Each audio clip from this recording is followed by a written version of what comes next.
Deep in the American Southwest wasteland, there is a mysterious place where ancient peoples like the prehistoric Fremont and ancestral Puebloans have gathered for thousands of years. It's a mystery why they gathered at this exact location, but they did leave clues in the form of pictographs and petroglyphs on the rock walls that show what looks like alien beings.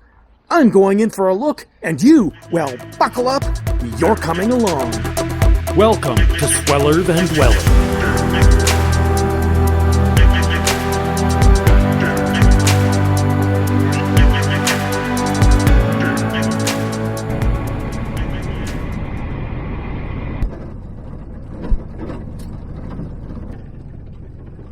Impassable during high water. I guess this guy might have had a problem. He looks like he's there forever. Well, let's see. Got somebody who likes to collect cars here.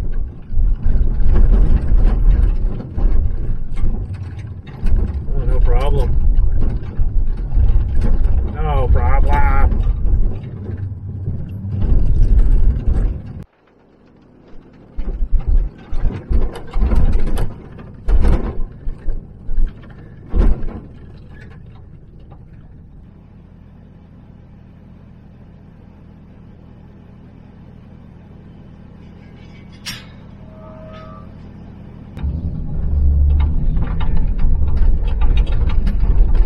Herd of deer whipping on the road in front of me.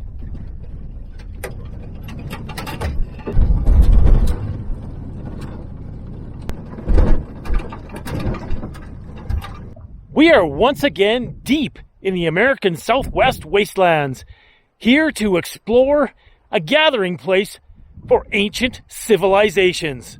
These panels have images of people with large bulbous eyes and huge curling antenna on top. You'll see they are just very unusual, and they look a lot like aliens. Is this ancient evidence of prehistoric contact with people from another planet? Distant travelers from another universe? I don't know. It will be up for you to decide when you see them. Let's go check it out. Here's a panel. It's a bit higher up on this cliff face. I'm not sure what to make of the cross-hatching, but in the top left you have some typical carrot men, but most interestingly, in the bottom left, you have some duck-head anthropomorphs. Oh my gosh, this is an incredible panel. There's handprints on it.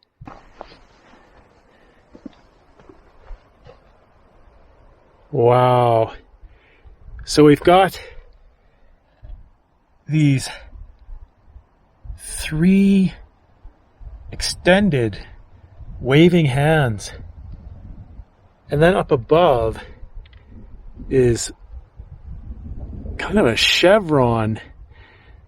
And if you look close, you can see there's the 2 red lines, but inside is some white paint. And I'm not actually touching these. We don't want to touch them because we want to preserve them as much as we can. We are so lucky that we are able to witness this ancient record keeping, this ancient evidence of what these people wanted to record. And here, I don't know what that is, but there's a really good pictograph of a person with some kind of horns there, and there maybe was a bullseye around them, and then really long legs and some feet. Excellent. Look at this little nest here in the cliff wall. Not sure there's anything in there.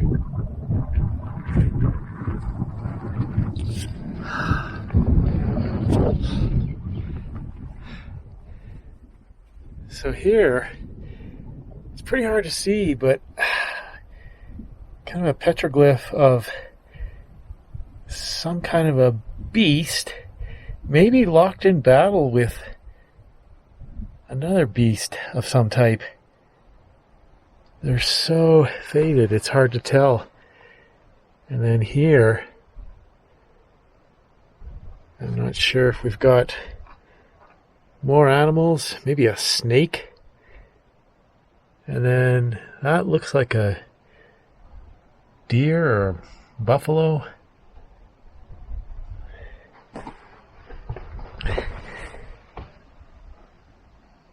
I'm not sure what's there. And then over here,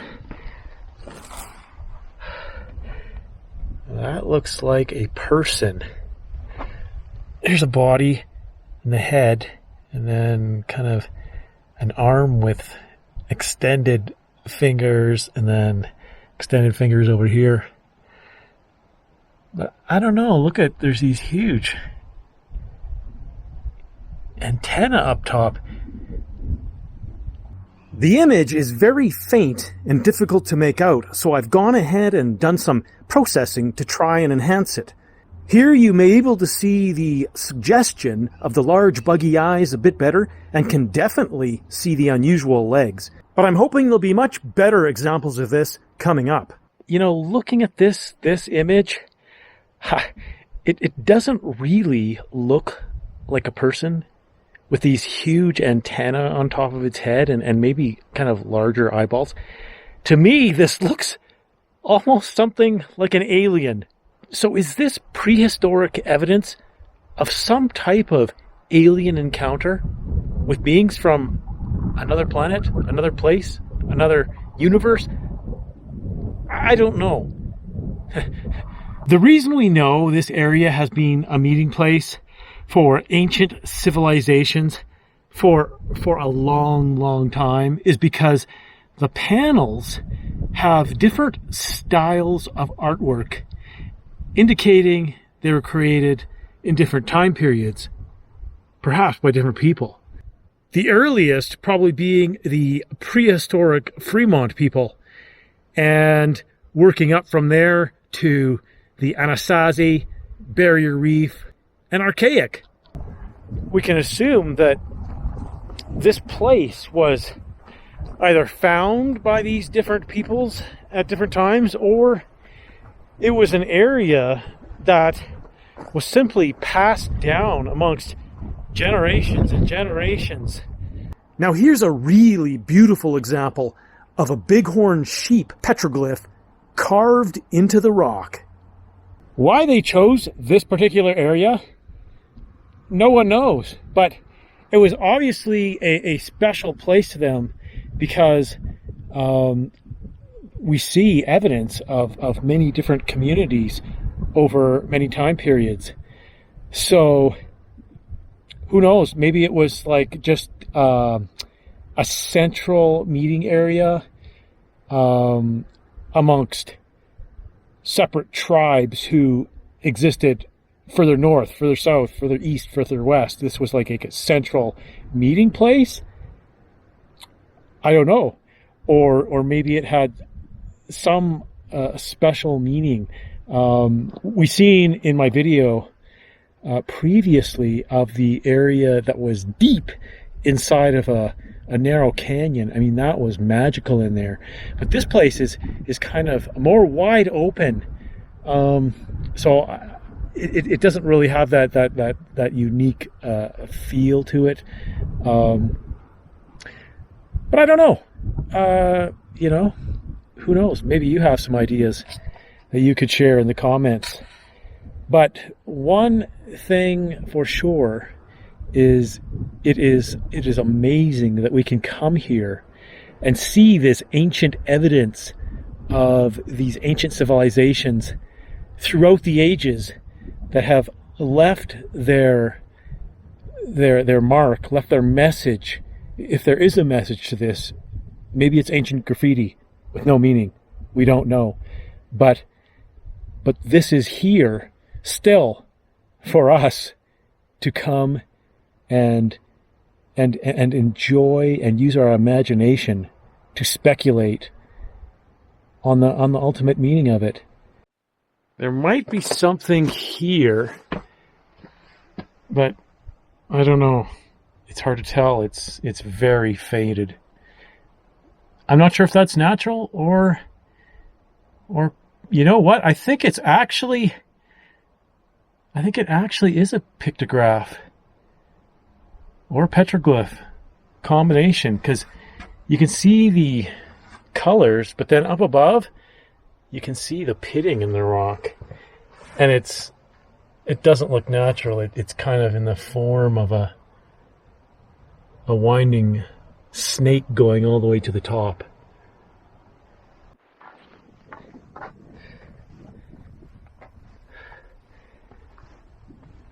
See anything here? Just winding along.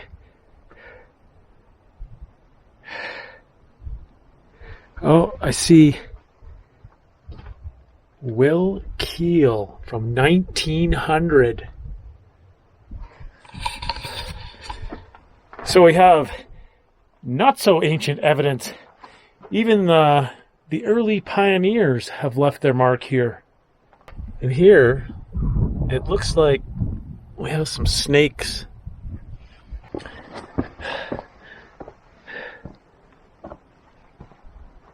Oh, wow. There's a really incredible panel higher up on this cliff.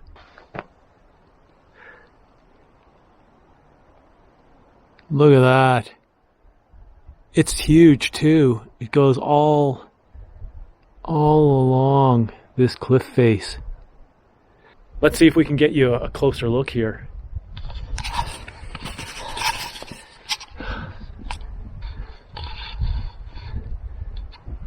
So starting at the very left, there's unfortunately a lot of modern graffiti there as well, but there's on the far left an animal with some antlers, straight antlers, and then there's another one with some curved antlers, and then there's some scratchings that are really hard to make out, and then it looks like a bullseye, a winding bullseye. Now that could be a snail or maybe a snake coiled up.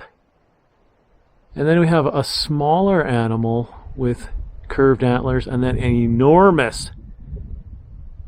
enormous animal with curved antlers above some smaller ones, and then WBB 1903 put his unfortunate signature in a really bad place.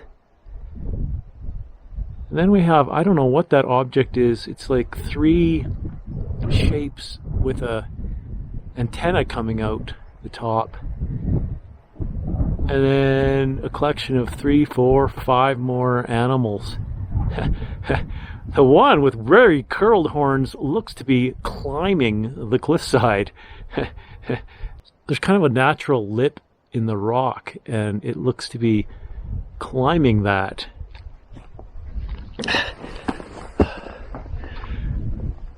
Then further over here, there's all kinds of things scratched into the surface, and they're very faded. But there's at the very bottom, there's another image that looks like an alien next to a person. I'll get a closer shot of that later. And then up top, we've got some more bullseye, and then some sort of like an armadillo or something, an animal with a large body but very short legs and a tail. And then on top of that is another beast of some sort.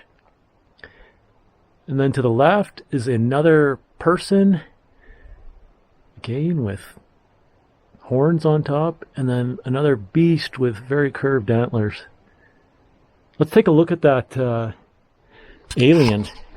Very tiny legs, huge eyes. I don't know, next to a regular looking person. I don't know. It looks kind of alien to me. I don't know. So I've left the site, and I've been so, I can't stop thinking about the alien-looking beings in the pictographs. I mean, it was yesterday, and I just can't get this out of my mind. And I just sort of, I felt like I had to insert this piece into the video, just because I'm so puzzled by it. Let me explain what I'm thinking here. So these pictures on the rock are so integrated with the other pictographs and petroglyphs that we know are from the ancient times of the prehistoric Fremonts or the ancestral Puebloans in that time period. So we know that these images of alien-looking beings are authentic because they're tied so intricately to the other pictographs that we know are made by them, the pictures of the animals and such. But the problem is, if someone today in modern times were to go spray paint some alien images on the side of a building in modern times, we probably wouldn't think twice of it. It's just kids or a joke, right? Because in modern times we are not. We know about this whole image of an alien with bulbous eyes and spaceships because we've read about them in science fiction books, and we've seen countless movies about aliens. So it's not shocking to us. But you have to understand, these people in ancient times, they were very much more primitive in their minds and what they knew about the earth and the universe around them. They hardly knew more than fishing and hunting and building shelters, and they didn't know much about the land beyond, probably 50 miles around where they lived. So, if they lived in the desert in the American Southwest, they probably had no concept of huge oceans or that the Earth was round. They didn't know this because they had no concept of it. So for them to, they didn't have this image of alien beings with bulbous heads or human-looking beings, but with antennae or horns, like we saw in some of the pictographs and petroglyphs. So what I'm getting at is they had no concept like we do today. So if they didn't, how in their wildest dreams could they ever come up with something so strange such as this? It doesn't make sense. They wouldn't even be able to conceive of an alien because they had no idea that there was a universe up there in the sky with planets and galaxies, and there could be a possibility of other beings from other planets. They couldn't even conceive this. When you only know in your entire life the area that's within 50 miles of where you live, you don't know anything other than that, the plants and the animals and the geography in that area. So it's to me, I cannot believe they would ever come up with a concept of what is drawn in these pictographs and petroglyphs. So that's the first thing. The second thing is, so then where would they get this from? How would they ever conceive this? And the only thing I can think of is that they could only conceive of what they see in front of them with their own eyes. Meaning, an alien looking like this had to be standing in front of them. Which is, I know this is a huge step, and I'm not trying to push this on you. I'm not sure I believe it myself. I'm trying to understand how what I'm seeing on the rock could be possible for these people who were so much simpler than we are today and had no concept of this. So what I'm saying is I don't see another solution other than aliens in front of them. So then you might say, well, okay, so why would aliens visit these people in ancient times, but yet modern times we've never seen anything like it. I mean, there's stories of UFOs occasionally, but we've never had any concrete evidence, even with all our advanced technology to try and detect these things. Why would they appear to these people but not in modern times?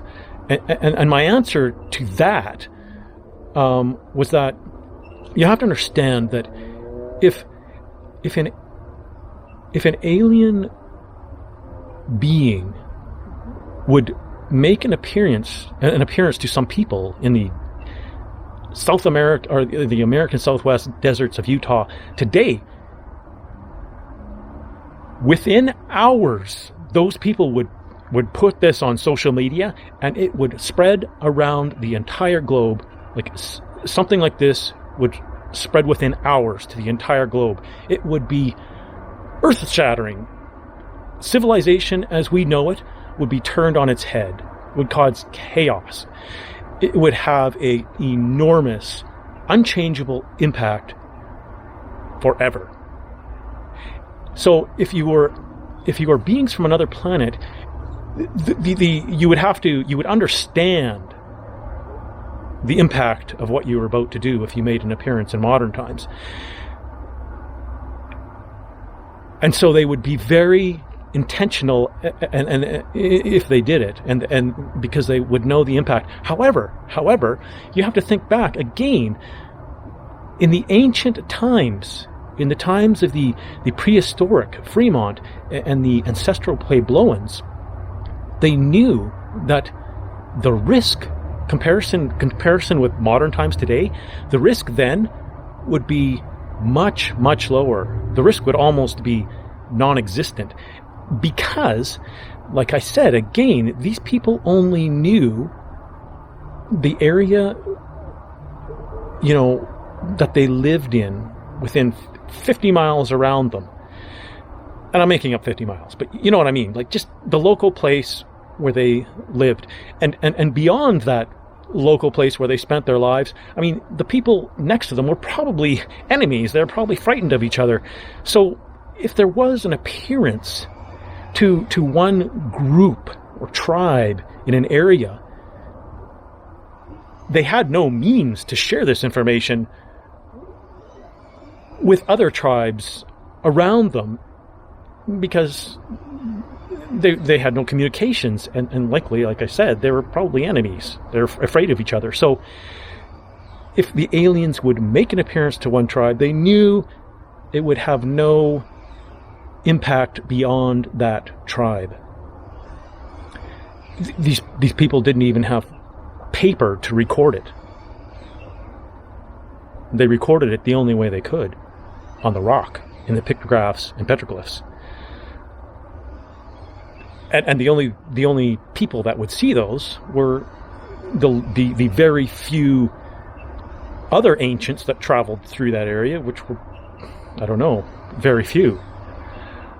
So, as you can understand, what I'm getting at is the impact of beings from another planet visiting the ancients to learn about the human species from them would have a much more tiny impact than it would in making an appearance today. So that's why I can understand why they would do it then, but we haven't seen them since. I hope that makes sense. I know it's a lot, and I'm not trying to push this on you. Like I said, I came away from that site, and I just couldn't stop thinking about this. I mean, you know, you might look at it and say, "Oh, yeah, they're pictures of aliens," and you know, other stuff that I can't sort out. But it just, I just couldn't let it go because it just doesn't make sense. So I'm not trying to push this on you. I'm just trying to figure it out. I'm not saying I'm right or even close, but that's all I can think of. And I'm asking you if you have other ideas or you think I'm onto something. Leave it in the comments. I'd like to have a discussion on this because it kind of is on my mind. So, anyways, I'd love to hear what you have to say. But for now, let's return to the video and go back to the location because there's still some stuff that we need to see.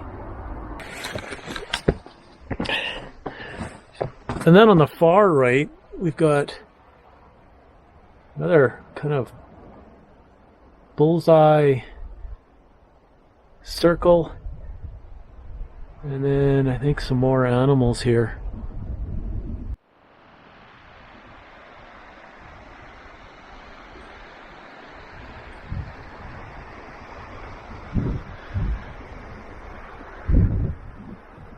Oh, now, this is a real find. I've never seen anything like this before.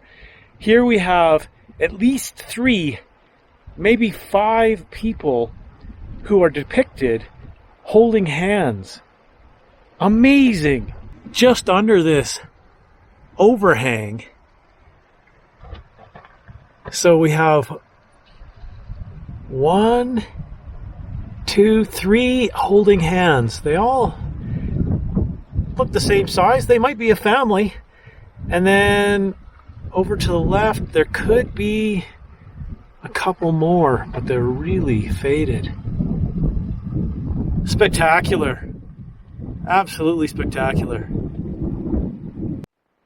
And down below in the shade, looks like we might have another image of a person here.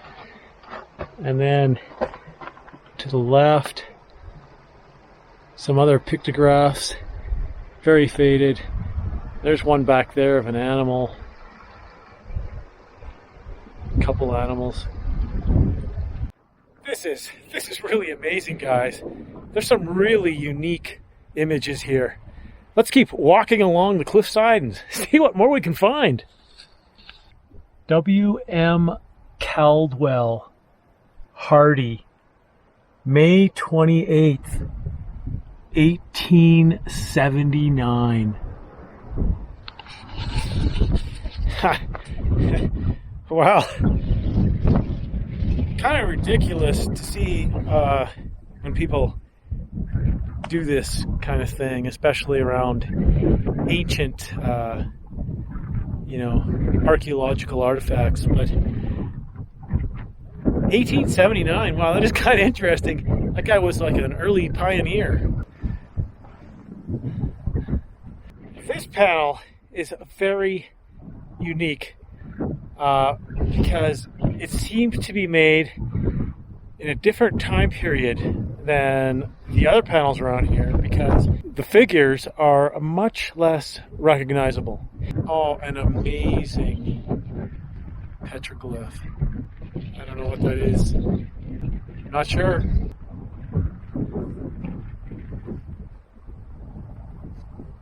Oh. I don't know what that is. Very, very difficult to interpret because they're kind of faded and worn.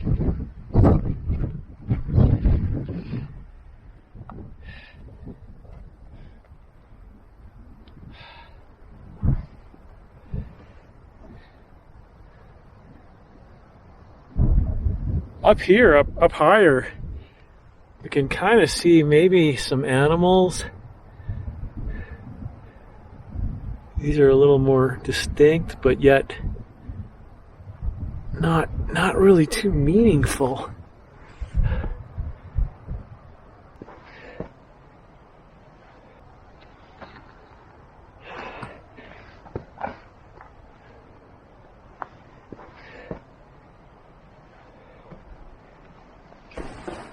That panel has a lot of stuff on it, but not a lot of stuff that makes sense. Perhaps that one is actually one of the very old ones, maybe done by the prehistoric Fremont, because you see the art is more abstract, and maybe the better, uh, the more interpretable pictographs with animals and shapes of people. Maybe those are the more modern, and by more modern, I still mean ancient. Like we're talking Barrier Reef people, Anasazi, and the Archaics.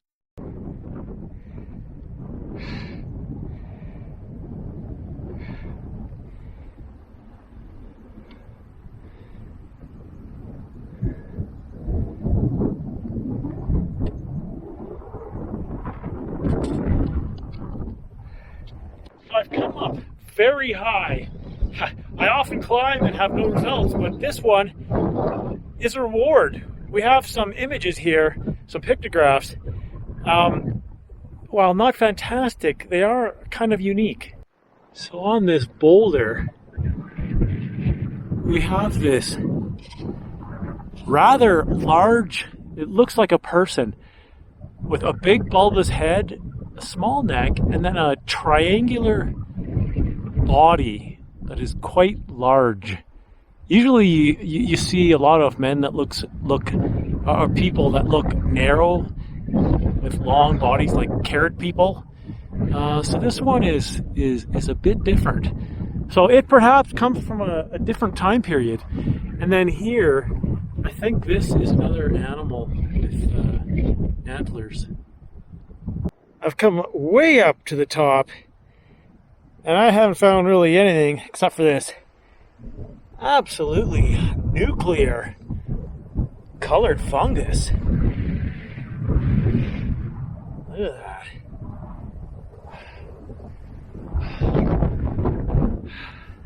It is super cold with that wind. Let's get back down. Woohoo! But we're not done. Oh, the day is still early. My friends, I've been out in the wasteland for a week now. So tonight, we're going to go dine. And you are not going to want to miss it.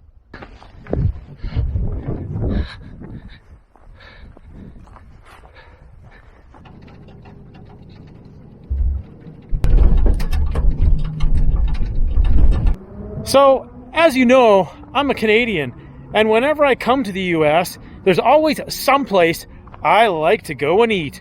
And it's not everywhere in the US, but it's here, my friends.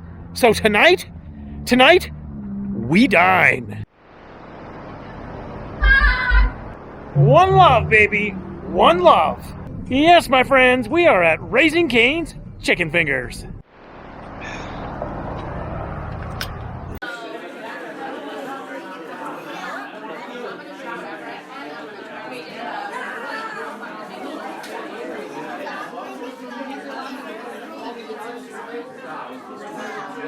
Our meal has arrived.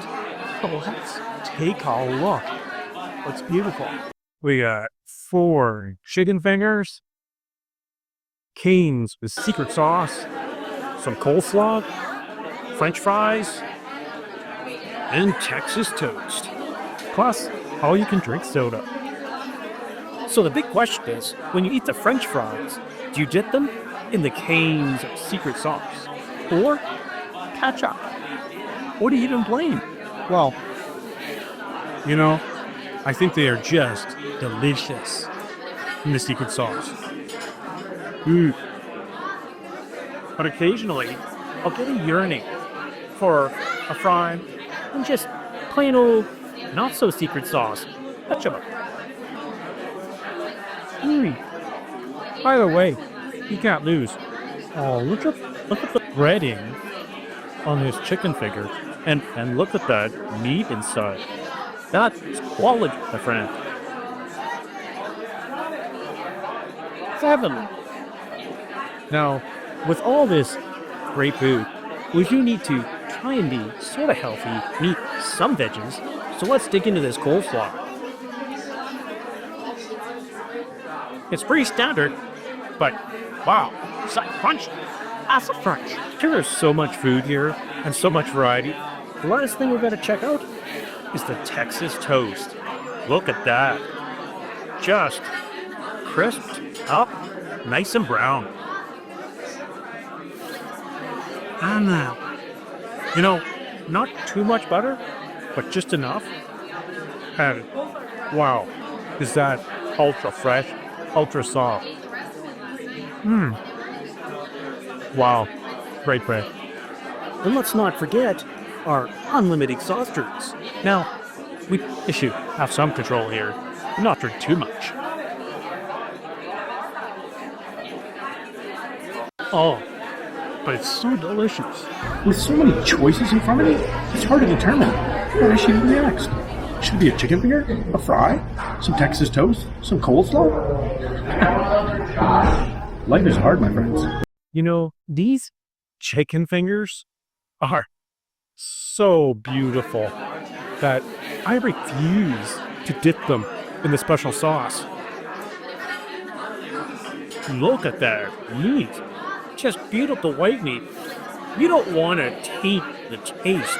Even though the secret sauce is really tasty, I want to taste just the natural breading, the coating. It's so crunchy and so perfectly seasoned. And the meat, the chicken, is so juicy and tender. I just want to eat it unfiltered, untainted. And I save the secret sauce. As you know, they're the French fries. And it spices those right up. But these chicken fingers, you gotta go au naturel, my friends. Au naturel. If you enjoyed that video, then you should watch this one next. And if you've seen that one, well then you should watch this one. And if you've watched them both, well then, you're one of my top subscribers. And I appreciate you so much. I will see you in the next video. Bye for now.